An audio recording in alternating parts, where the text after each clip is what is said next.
Мен номері 10-шы орта мектептің 7-ші А сынып оқушысы Әшімхан Ақтидар. Мен сіздермен өзім оқыған кітаптармен бөліскім келеді. Бұл Бауыржан Момышұлы жазған «Ұшқан ия» атты кітабы.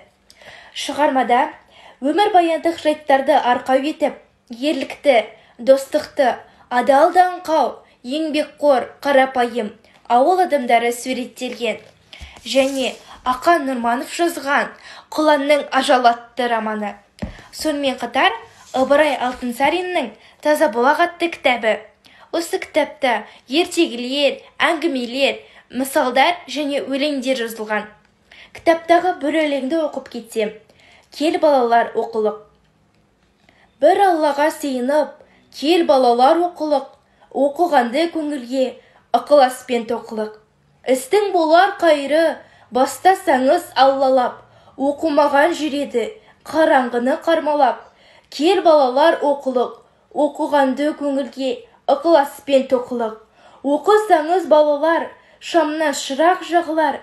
Тілегеннің алдыңнан іздемей-ақ табылар». Балалар, мен сіздерге осы 3 кітапты оқуға кеңес беремін.